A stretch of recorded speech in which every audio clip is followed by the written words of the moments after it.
इसकी मदर को हमने 7 साढ़े 7 महीने की वो प्रेग्नेंट थी। हमने उसको रेस्क्यू किया था नेहरू स्टेडियम के बाहर सर्विस रोड से, और बारिश में हमने रेस्क्यू किया। बहुत मतलब मिट्टी में सनी हुई वो अर्धनग्न अवस्था में वहाँ पर थी। हम आपने असहाय, निराश्रित या बिना हाथ पैर कटे हुए कोई ऐसे लोग, दिव्यांग लोगों को आपने भीख दी होगी, है ना, और बहुत फील गुड करके हम घर में आए कि देखिए आज तो हमने उसकी बहुत मदद की। लेकिन आपको पता ही नहीं है कि आप पुण्य की जगह पाप करके आए हैं। कि नो भिक्षा का संकल्प ले, भिक्षा नहीं शिक्षा दे। सिर्फ रेस्क्यू करके लाकर उनको भोजन पानी देना ही हमारा उद्देश्य नहीं है। उनको आत्मनिर्भर बनाना, अपनी खुद की आजीविका का साधन निर्मित करना, यही उद्देश्य है। यहाँ पर अब हमारे हितग्राही हैं, वो अगरबत्ती बनाते हैं, रुई की बाती बनाते हैं, हैंडीक्राफ्ट आइटम बनाते हैं, गोबर का दिया बनाते हैं। दिया दिवाली पर अभी महाकाल लोक में जलाया गया था, पिछली दिवाली पर। इसमें 50,000 दिया इनसे खरीदा गया महाकाल लोक ने। एक साधारण सा वृद्धाश्रम चलाना, अनाथाश्रम चलाना, वो फिर भी आसान है। लेकिन यहाँ विभिन्न तरह के लोग हैं जो हिंसक प्रवृत्ति के भी हैं, आपराधिक प्रवृत्ति के भी हैं। आप सोचिए कि ऐसी समाज की विकृतियों में अगर हमें सहयोग नहीं मिलेगा तो ये अभियान कहीं न कहीं विफल होने की चांसेस बनते हैं। और बड़ा टारगेट है, 1550 लोगों को मैं पुनर्वासित कर चुकी हूँ, जो अपने आप में ही एक बड़ी संख्या है। भिक्षा नहीं शिक्षा चाहिए, बिल्कुल सही बात है। भिक्षा से तो व्यक्ति का जीवन ही खराब होता है और शिक्षा से व्यक्ति का जीवन बन जाता है। ऐसे ही एक अच्छा काम कर रही हैं रूपाली जैन, इंदौर के भिक्षु पुनर्वास केंद्र में 2019 से उन्होंने काम शुरू किया है। हम उनसे बात करेंगे किस तरह से भिक्षु को लाती हैं यहाँ पर और उनके साथ क्या व्यवहार किया जाता है, उनका जीवन कैसे सुधारा जाता है। स्वागत है आपका मृदुभाषी में। एक बहुत महत्वपूर्ण काम आप कर रहे हैं कि उन लोगों को आप सड़क से उठाकर लाते हैं जो भीख मांगकर अपना जीवन यापन कर रहे होते हैं, लेकिन आपने ये बेड़ा उठाया। क्या वजह है इस बेड़ा उठाने की? देखिए, भिक्षावृत्ति एक अभिशाप है, यह हम सब जानते हैं, और कोई भी अभिशाप कभी किसी का जीवन नहीं सुधार सकता। तो जब तक ये अभिशाप समाज से अलग नहीं होगा, हम किसी का समाज की मुख्य धारा में लाकर उसको भी एक सम्मानजनक जीवन देने का जो एक संकल्प है, उसी को पूरा करने के लिए मैंने ये बेड़ा उठाया। और आपका बहुत महत्वपूर्ण बेड़ा है, ऐसा हर कोई कर नहीं पाता है। ये हम जो दृश्य दिखा रहे हैं आपको, ये पुनर्वास केंद्र के दृश्य हैं। यहाँ पर देखिए आप, तमाम तरह के महिलाएं हैं यहाँ पर, पुरुष भी है होते हैं, उनका डिपार्टमेंट अलग है, उनका वार्ड अलग है। ये यहाँ पर हम जो आपको दृश्य दिखा रहे हैं, जो चित्र दिखा रहे हैं, जो तस्वीरें आप तक पहुँच रही हैं, ये भिक्षु केंद्र की तस्वीरें हैं। हम कोशिश भी करेंगे जिन्हें यहाँ पर लाया गया था। ऐसे लोग हैं जो विदेश से भी भीख मांगते मांगते इंदौर तक पहुँच गए थे। मध्य प्रदेश के अलावा और अन्य प्रदेशों से लोग यहाँ पहुँच गए थे। यहाँ पर कुछ लोग हैं। आप कहाँ से आए थे? कहाँ? नौगांव से। नौगांव। तो कहाँ क्या कर रहे थे आप? यहाँ तो हेरी है ना जी, सब लोग का घरों में काम चलता है ना, वो काम नहीं करता है जी। मेरा मर्जी से मैंने जो करने का दिल है वो करता है। नहीं, आप पहले क्या भिक्षा मांगते थे? हाँ, नहीं भिक्षा नहीं बाबा, भिक्षा मांगने वाला नहीं है। हमारा खानदान तो बहुत बड़ा है जी जी जी। तो माटी बाड़ी संपत्ति सब है। यहाँ कैसे आ गए? उसी लोगोरिया लोग का सोच रहे हैं। तो मैडम कहाँ से लाया? वो तो जगह से ले गए। देखिए है ना, हर व्यक्ति बता नहीं पाता है कि आखिर हुआ क्या था। हम मैडम से जान लेते हैं। रूपाली जी, क्या हुआ क्या था, इनके साथ क्या हुआ, कहाँ से आए हैं ये, कहाँ ये आपको मिले थे? ये एक्चुअली आसाम गुवाहाटी के पास के कोई इलाके से हैं, ये जहाँ नौगांव कहते हैं। ये वहाँ से भटककर, क्योंकि इनके परिवार, इनके हस्बैंड की मृत्यु हो चुकी है, इनके बच्चे भी जो हैं वो सोतेले हैं, भटक कर ये वहाँ से आ गई है। कोई इनको लेकर आया, इनका कहना था कि कोई इनको वहाँ से लेकर आया है, लेकिन जो लेकर आया वो इनको छोड़कर चला गया। फिर ये भटकती रही, इधर उधर से लोग इनको खाना दे देते थे। मंदिर के बाहर भी पुल के नीचे बैठ जाती थी। फिर जब हमें सूचना आई तब ब्रिज के नीचे से हमने इनको रेस्क्यू किया, यहाँ हम लेकर आए। ये खुशहाल ज़िंदगी जी रही हैं और बहुत अच्छा भी लगता है इनको। परिवार से संपर्क हो चुका है, लेकिन परिवार इनको अपनाने को तैयार नहीं है और उनका कहना है कि हम यहाँ वहाँ से ले भी आए तो भी हम इनको यहाँ वृद्धाश्रम में रखेंगे, अपने घर में नहीं रखेंगे। तो अब देखते हैं कि क्या निर्णय लिया जाता है। सॉफ्टवेयर इंजीनियर थे, अमेरिका में जॉब करते थे, अचानक से आप यहाँ पर आ गए इंदौर में, और इंदौर में आपने ये काम शुरू कर दिया जो एक आम व्यक्ति सोच भी नहीं सकता है। क्या वजह रही जो आपने, और किससे इंस्पायर होकर आपने इस काम की शुरुआत की? देखिए, सभी के अंदर सेवा का भाव तो मौजूद होता है। हर व्यक्ति अपने अपने स्तर से सेवा करना चाहता है, लेकिन अगर आप ईश्वर के द्वारा चयनित है कुछ अलग हटके करने के लिए, तो कहीं न कहीं नियति आपको उस द्वार पर ले जाती है, और मुझे भी ले आई। मैं 2009 में जब यूएस से आई और अपने बेटे के चौथे जन्मदिन पर मैं चंदन नगर की एक बस्ती में खाना भोजन बांटने गई। वहाँ हमने देखा कि 33 बच्चे एक ही बस्ती में कुपोषण के शिकार थे, जबकि हम 3-4 दिन पहले ही अखबार में पढ़े थे कि मध्य प्रदेश से कुपोषण खत्म हो चुका है। तो सरकार के दावे झूठे होते हैं कि आपने ज़मीनी हकीकत से रूबरू करा दिया सरकार को? तो हो सकता है कि शायद से सरकार तक उनकी नज़र नहीं पहुंची हो, या फिर जो कार्य करने वाले उनके लिए हैं, लोग जो कार्य करते, चाहे आंगनवाड़ी हो या जो भी उनके लिए जिम्मेदार व्यक्ति हैं, शायद उनका कहीं ना कहीं ध्यान भटक गया होगा। और या फिर ये भी कह सकते हैं कि शायद मेरे जीवन में बदलाव आना होगा, इसलिए कोई ऐसी घटना का सामना हुआ जहाँ से मेरा हृदय परिवर्तन हुआ, और अपनी जॉब, अपनी सारी लग्जरी लाइफ छोड़कर और मैंने समाज सेवा का प्रकल्प चुना। और आचार्य विद्यासागर जी जो हमारे भगवान हैं, उनके संपर्क में आई मैं, और उनसे हमने अपने भावों को प्रदर्शित किया। तो फिर उन्होंने अपने कमंडल्स के जल से हमें संकल्प दिलाया, और मैंने 14 से 16 घंटे सेवा का संकल्प लिया है, जिसे मैं आज भी पूरा कर रही हूँ। तो 14 से 16 घंटे का सेवा का संकल्प की बात कर रही हैं। अब तो ये दौर आ गया है कि भाई भाई का नहीं हो रहा है, औलादें माता पिता की नहीं हो रही हैं। ये कौन से लेडी हैं, इनको कहाँ से लाए थे आप? कहाँ से आए थे आप? कहाँ से आए थे? खरगोन से। खरगोन से। क्या हो गया था आपको? मेरा दिमाग नहीं काम कर रहा था, तो मैं पैदल चल के आ गई थी। मैं मैडम मेरे को यहाँ पर लेके, मेरे पैर में घाव था, मैडम ने मेरे को ठीक किया, और यहीं पे 2 महीने हो गए। कितने महीने? 2 महीने हो गए। आपके माता पिता नहीं है? है, पर गरीब है वो, और मेरे पापा का पैर में तकलीफ है, लंबा पैर रहता है, और मेरी माँ सब्जी बेचती है। अब आपका स्वास्थ्य ठीक है? आप यहाँ पर कैसा महसूस कर रहे हैं? अब ठीक हूँ, अब अच्छा महसूस कर रही हूँ। आप खरगोन से आए थे, आप दोबारा वापस वहीं खरगोन जाना चाहेंगे कि यहीं रहेंगे? अब देखो सर, मैं मेरे माँ बाप हैं, और पति तो ऐसा ही है कि कहीं नहीं समझता है। मैडम पहुँचाएगी, लेने आएंगे तो जाऊँगी सर, नहीं तो मैं नहीं जाना चाहती।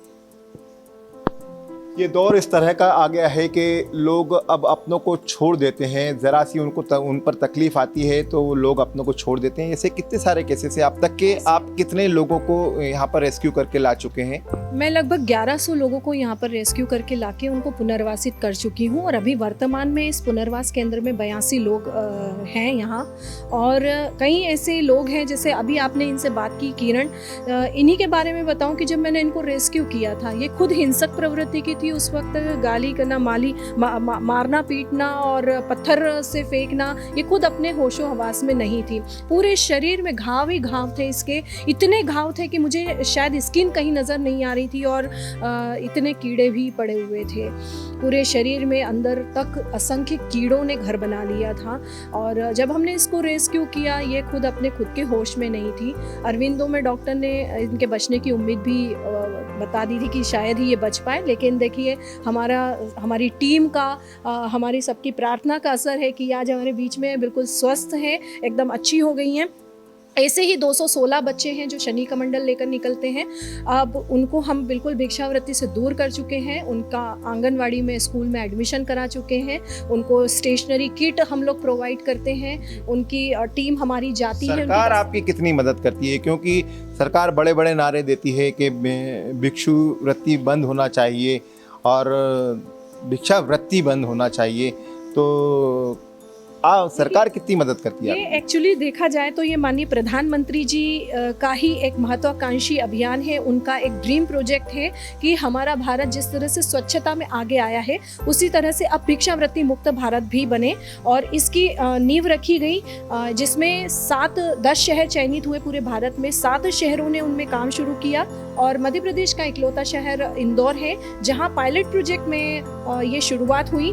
और चूँकि इंदौर ने जो काम किया है उसकी तारीफ पीएमओ ने भी की है और इंदौर को एक मॉडल घोषित करते हुए भारत के 100 शहर चयनित कर लिए गए हैं जिनमें जिस तरह ये इंदौर काम हुआ। स्वच्छता में नंबर 1 है, क्या भिक्षुओं से मुक्ति मिल जाएगी इंदौर को आने वाले समय में? बिल्कुल मिलेगी, लेकिन उसके लिए जनता का साथ बहुत ज़रूरी है क्योंकि हम सब जानते हैं कि कोई भी बड़ा अभियान तभी सफल हो सकता है जब उसमें जन भागीदारी हो। तो जन भागीदारी बहुत आवश्यक है। हमारे जनप्रतिनिधियों को भी आगे आना चाहिए क्योंकि शहर हित में, देश के हित में काम करने के लिए वो संकल्प लेते हैं। उनकी एक नैतिक कर्तव्य है, उनकी मौलिक जवाबदारी भी है कि वो लोग फ्रंट में आए और अपने जनता के साथ जुड़कर प्रबुद्ध जनों से निवेदन करें कि वो अपने अपने समाज के लोगों को अवेयर करें कि हमें भीख नहीं देना है। ये कहाँ से हैं आप, कहाँ से आए थे और क्या स्थिति थी आपकी? मेरा दिमाग खिंच गया था तो मैं ऐसे ट्रेन में बैठ के इधर चली आई थी तो वहाँ रास्ते में कागज ऐसा टूटती हिंटे मैडम लोग मेरे को ले गए। अच्छा, हाँ, ये कितनी पुरानी बात है? 4 महीने रह के आई। अच्छा, नहीं आई ना, आज कल महीना हुआ। पहले रहते कहाँ थे आप? ऐसे स्टेशन तरफ पर रखड़ा करती थी। अच्छा, यहाँ पर क्या क्या सुविधा मिलती है आपको खाने को? बहुत अच्छा है, दवा टाइम टाइम मिलती है, मैडम भी अच्छी तरह रखते हैं हमको। आपके बच्चे वगैरह नहीं है? है ना बच्चे, 3 लड़की ने 1 लड़का है। तो वो आपको नहीं रखते हैं, वेरते नहीं आपको? नहीं, आने का है लड़का लेने के लिए। आने वाला है। हाँ, कहाँ से आएगा? गुजरात से। अच्छा, हम्म। निश्चित रूप से जिसका कोई नहीं होता उसका तो खुदा होता है यारो।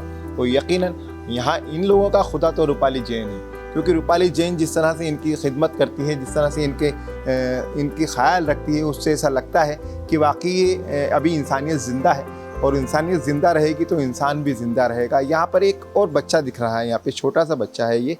रूपाली जी, ये इसके बारे में क्या जानकारी है इसकी? ये देखिए बहुत बड़ी एक कह सकते हैं कि हमारे जीवन में भी एक बहुत बड़ा बदलाव लेकर आई है ये घटना।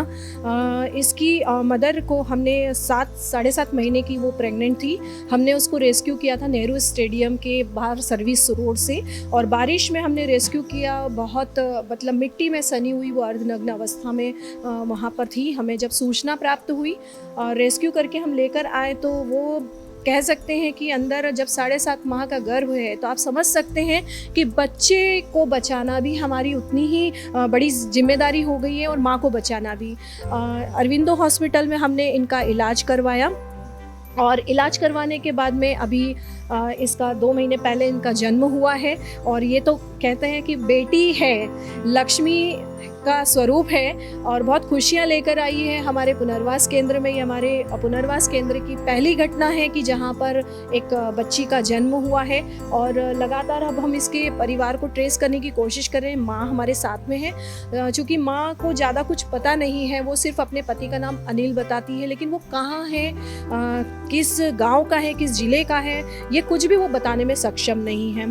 तो होप करते हैं कि एक ये जो बच्ची है इसका जीवन हम सुधार पाएँ और इसके सपने जितने भी वो देखते जाए बड़े होते होते वो सारे सपने पूरे करने में हम इसकी कहीं न कहीं भागीदारी कर पाएँ। हम लोग ईश्वर से यही प्रार्थना करते हैं। यकीनी तौर पर आप एक बहुत बड़ा काम कर रहे हैं और ये काम हर किसी के बस की बात भी नहीं है, इसके लिए संकल्प लेना पड़ता है। आपने 14 से 16 घंटे का संकल्प लिया है और ऐसे लोगों को आपने यहाँ पर लाकर एकत्रित किया है जिनका कोई नहीं है, सड़क पर पड़े रहते थे जो लोग, भीख मांगते थे जो लोग। और आप आम लोगों से क्या कहना चाहेंगे? जो लोग सड़कों पर भीख मांगते हैं उन्हें भीख देना चाहिए अथवा नहीं देना चाहिए? बिल्कुल नहीं, क्योंकि आप जब ये सोचते हैं, कभी आपने भी देखा होगा या आपको भी एक फील गुड हुआ होगा, किसी आपने असहाय, निराश्रित या बिना हाथ पैर कटे हुए कोई ऐसे लोग, दिव्यांग लोगों को आपने भीख दी होगी, है ना, और बहुत फील गुड करके हम घर में आए कि देखिए आज तो हमने उसकी बहुत मदद की। लेकिन आपको पता ही नहीं है कि आप पुण्य की जगह पाप करके आए हैं। आप उसे पैसा देकर आए हैं तो उस पैसे से उसने नशा खरीद लिया, तो कहाँ पुण्य का कार्य हुआ बताइए? नहीं हुआ, है ना। अगर आपने किसी को भोजन खाना, है ना, इस तरह का कुछ दिया है आपने, लेकिन अगर वो भोजन, सुबह का भोजन उसने शाम तक रख रखा है, उसने रात को वो खाया है, वो सड़ गया है, बास गया है ना, तो उसको टीबी की बीमारी हो रही, कहाँ पुण्य का कार्य करके आए हैं आप, उसको बीमारी देकर आए हैं आप, है ना। तो आप खुद सोचिए कि ये हम अपराध करके आ रहे हैं, क्यों इस अपराध में लिप्त हैं। जनता को बिल्कुल मेरा संदेश है आपके माध्यम से कि नो भिक्षा का संकल्प ले, भिक्षा नहीं शिक्षा दे, सुपात्र हाथों में दान जाए, उसी का महत्व है, कुपात्र हाथों के दान का कोई महत्व नहीं है। जैसे हम देख रहे हैं जी। लोग यहाँ पर काम कर रहे हैं, ये क्या काम करते हैं, यहाँ पर क्या काम कर रहे हैं ये लोग, जो जैसे कुछ कढ़ाई बुनाई का काम कर रहे हैं, क्या आप इनको आत्मनिर्भर भी बना रहे हैं? जी देखिए, पुनर्वास का मतलब तो वही होता है कि व्यक्ति को समाज की मुख्य धारा में लाने के लिए उसका पूरी तरह से हम पुनर्वासित कर दें, उनको आत्मनिर्भर बना दें, है ना। यही कार्य यहाँ पर किया जाता है। तो सिर्फ रेस्क्यू करके लाकर उनको भोजन पानी देना ही हमारा उद्देश्य नहीं है, उनको आत्मनिर्भर बनाना, अपनी खुद की आजीविका का साधन निर्मित करना, यही उद्देश्य है। यहाँ पर अब हमारे हितग्राही हैं, वो अगरबत्ती बनाते हैं, रुई की बाती बनाते हैं, हैंडीक्राफ्ट आइटम बनाते हैं, गोबर का दिया बनाते हैं, इस तरह की चीज़ों को बनाकर ये लोग अपनी आजीविका चलाते हैं। बनती भी हैं और क्या ये आम लोग इसको खरीद पाते हैं? बिल्कुल खरीद रहे हैं। आप देखेंगे कि 1 लाख दिया दिवाली पर अभी महाकाल लोक में जलाया गया था, पिछली दिवाली पर। इसमें 50,000 दिया इनसे खरीदा गया महाकाल लोक ने। तो ये बिल्कुल इनकी आजीविका का साधन है। अगरबत्ती जो बनाते हैं यहाँ के हितग्राही, जनता हमसे खरीद रही है और इनको बिल्कुल सहयोग कर रही है। कई लोग जो है वो CSR में मशीन्स भी हमें उपलब्ध करवा रहे हैं ताकि ये और उत्पादन कर सके। ये हमारी भोजनशाला है, यहाँ पर सात्विक भोजन बनता है। 5 बार इन्हें हम भोजन देते हैं क्योंकि इनकी इम्यूनिटी बहुत कम होती है। रेस्क्यू करके लेकर आते हैं, हीमोग्लोबिन बहुत कम होता है इनका और कई बीमारियों से ग्रसित भी रहते हैं। और ये एक नियम भी है कि भोजन के पहले इनको, चाहे ये किसी भी धर्म के हों, इनको प्रार्थना करना आवश्यक है। अन्न का सम्मान करते हुए अन्न को एक महत्व देना, उसकी एक प्रार्थना जो है वो बोलकर ही ये भोजन ग्रहण करते हैं।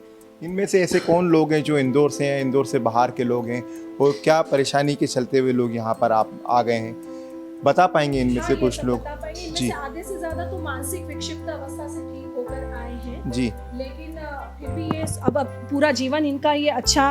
पप्पू राठौर ये हमारे सामने हैं, आपने भी इनको देखा होगा, एक जटाधारी नग्न अवस्था में एक पहलवान जैसा, ये वही है। जी, आप कहाँ थे पहले? और सड़कों पर घूमते थे, हमने आपको देखा है। चौतरा मंडी। आप कैसा महसूस करते हैं? अच्छा। अच्छा, तब सारी चीजें मिल हाँ। खाने की, पीने की, रहने की। हाँ जी, अच्छा लगता है हाँ, यहाँ पर? अच्छा लगता है।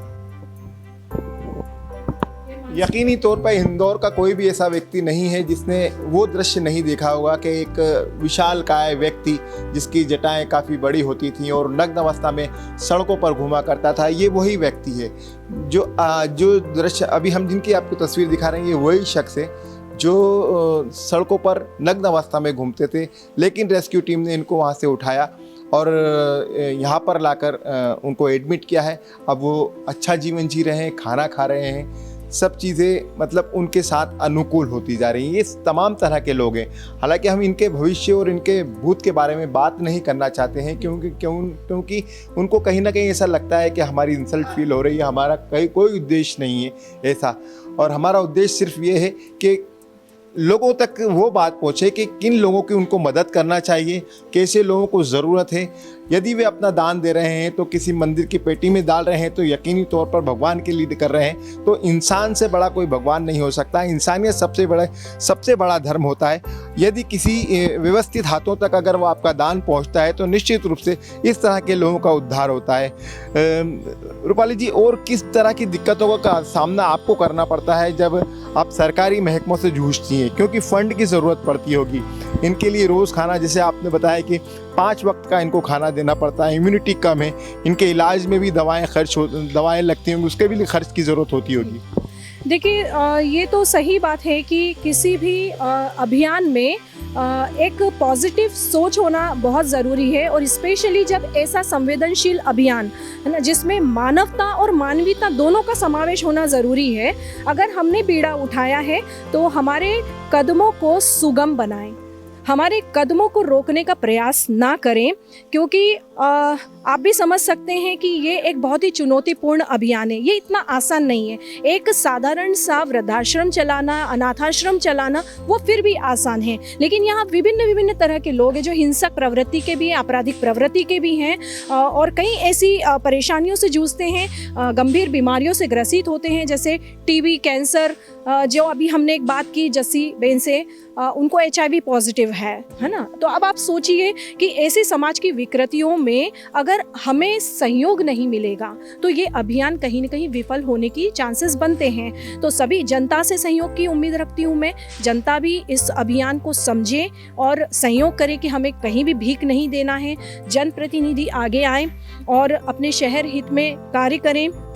जिस तरह से फंड की अनअवेलेबिलिटी होती है तो कहीं ना कहीं हम लोगों को भी बहुत सामना करना पड़ता है, क्योंकि यहाँ ऐसी कोई भी चीज़ नहीं है जिसे हम बंद कर सकें। ना हम इनकी दवाइयाँ बंद कर सकते हैं, हमें प्रतिदिन दवाइयों की ज़रूरत है। हमारे अभी इस भिक्षुक पुनर्वास केंद्र में 28 लोग बेड रिडन हैं, जो बिस्तर पर रह रहे थे, हिलते डुलते नहीं हैं, और उनको बेड सोल हो रहे हैं। तो उनको ऐसी बीमारियों से ग्रसित है, वृद्धावस्था से भी ग्रसित है। अब 85-87 की एज के लोग भी यहाँ पर हैं जो डायपर पर रहते हैं। प्रतिदिन हमें डायपर की आवश्यकता होती है। हमारे स्टाफ को मैं बिल्कुल सलाम करती हूँ, नतमस्तक होती हूँ उनके आगे, कि हम अपने परिवार के किसी एक परिजन को भी हम 2 महीने अगर हमें उसे संभालना पड़ जाए तो कहीं ना कहीं हमें अंदर से चिढ़ आने लगती है। लेकिन यहाँ पर इतने महीनों से, सालों से, 1.5 साल 2 साल से कोई लोग हमारे साथ में हैं, जिनको प्रतिदिन खाना खिलाना, उनका स्पंज करना, मल मूत्र उनका साफ करना, और ये इतने समर्पण भाव के साथ हमारा स्टाफ जिस तरह से रूपाली जैन का डिवोशन है या समर्पण है, उसी तरह से जो आपकी टीम है उनका भी उतना ही समर्पण है, और इसका क्रेडिट जितना आपको जाता है उतना आपकी टीम को भी जाता है। ऐसे कितने लोग आपकी टीम में शामिल हैं? मेरे साथ 78 लोगों का स्टाफ है जो समर्पण भाव से मेरे साथ काम कर रहे हैं। उसके साथ मेरे साथ वॉलंटियर्स भी अब जुड़ गए हैं। लगभग 450 वॉलंटियर्स जुड़ गए हैं जो लोगों को जागरूक करने का कार्य कर रहे हैं कि हमें भीख नहीं देनी है। तो कई ऐसे मंदिर, कई ऐसे चौराहे हैं जहाँ पर मैंने भिक्षावृत्ति करने वाले लोगों से उनको आज़ाद कर दिया है। लेकिन चूँकि शहर में लगभग 10,000 भिक्षावृत्ति में लिप्त लोग हैं और बड़ा टारगेट है, 1550 लोगों को मैं पुनर्वासित कर चुकी हूं, जो अपने आप में ही एक बड़ी संख्या है। जनता से मैं बिल्कुल आपके माध्यम से अनुरोध करूंगी कि आगे आएं, सहयोग करें और हमारे इंदौर शहर को कम समय में आपने कई सारे लोगों को भिक्षावृत्ति से मुक्त करा दिया। एक बात हमेशा या तो फिल्मों में देखने को मिली है या लोगों के मुंह से ये बात सुनने में आई है कि गैंग्स काम करते हैं और वो भिखारी बैठा देते हैं, यदा कदा चौराहों पर बैठा देते हैं, मंदिर, मस्जिद, गुरुद्वारे यहाँ वहाँ बैठा देते हैं। क्या इस तरह की गैंग सक्रिय हैं अभी भी? बिल्कुल, जो इन लोगों का नेक्सस है, नेटवर्क है, वो बिल्कुल हम फिल्मों में देखते आए हैं। ऐसा कुछ नहीं है कि इनमें से कोई भी चीज़ में सच्चाई नहीं है, बिल्कुल सच्चाई है। आप किसी के हाथ पैर कटे हुए देख रहे हो, कोई बच्चा आपको अपंग दिख रहा है, हो सकता है कि वो कुछ माह पहले या कुछ साल पहले अपने हाथ पैरों पर दौड़ता भागता रहा हो, लेकिन आज वो किसी गैंग के हत्थे चढ़ चुका है और भिक्षावृत्ति में उसको धकेल दिया गया है। तो ऐसे अपराधों के पीछे माफिया गैंग्स हैं, इंदौर में भी हैं। हमने कई ऐसी ड्राइव जो है पुलिस के माध्यम से चलाई हैं, जिनमें हमने बच्चों को फ्री किया है, जो नशे में भी उनको लिप्त कर दिया गया है। हमने सबसे छोटा बच्चा जो नशे से मुक्त किया है वो मात्र 4 साल का बच्चा। अब आप भी समझ सकते हैं कि 4 साल का बच्चा कहीं नहीं जा सकता नशा खरीदने के लिए, यानी उसे नशे की आदत डाली गई है। क्यों डाली गई है? बिल्कुल उसके पीछे यही है क्योंकि आप जब निकलते हैं, आपसे एक छोटा बच्चा रोते हुए, एक्टिंग करते हुए आपसे पैसों की डिमांड करता है तो बिल्कुल आप दे देते हो, है ना। यही सेंटीमेंट, आपके यही इमोशंस को माफिया गैंग जो है वो टच करते हैं और इसीलिए इन बच्चों को ये लोग आपराधिक प्रवृत्ति में डालते हैं। इन्हें बाकायदा ट्रेनिंग दी जाती है कि जब आप किसी के पकड़ में अगर आ जाओ तो आपको किस तरह से उनको नोचना है, किस तरह से अपने आप को छुड़ाने का प्रयास करना है, भागकर किधर निकल जाना है, ये प्रॉपर ट्रेनिंग इनको दी जाती है। तो बिल्कुल ये माफिया गैंग्स जो हैं ये काफ़ी कह सकते हैं कि इंदौर शहर में ही भिक्षावृत्ति का व्यापार लगभग 20 करोड़ सालाना है। बात करने के लिए बहुत बहुत शुक्रिया रूपाली जैन जी। जो आप काम कर रहे हैं एक बहुत अच्छा इंसानियत का काम कर रहे हैं। यानी कि भिक्षा का व्यापार भी बहुत बड़ा व्यापार है इंदौर में, 20 करोड़ रुपए सालाना। आपको भी यदि सड़क पर, चौराहे पर इस तरह से कोई भीख मांगता हुआ दिखे तो कृपया करके उसको भीख ना दें, क्योंकि आप उसका जीवन नहीं सुधार रहे, आप उसका जीवन बर्बाद कर रहे हैं। आपके दिए पैसों से वो नशा करेगा और हो सकता है कि वो किसी अपराध को भी अंजाम दे दे। हम भी उम्मीद करते हैं कि शहर से भिक्षुओं की संख्या में और लगातार कमी आएगी जब तक रूपाली जैन और उनकी टीम काम करती रहेगी। कैमरा पर्सन विशाल के साथ अरशद खान, मृदुभाषी, इंदौर।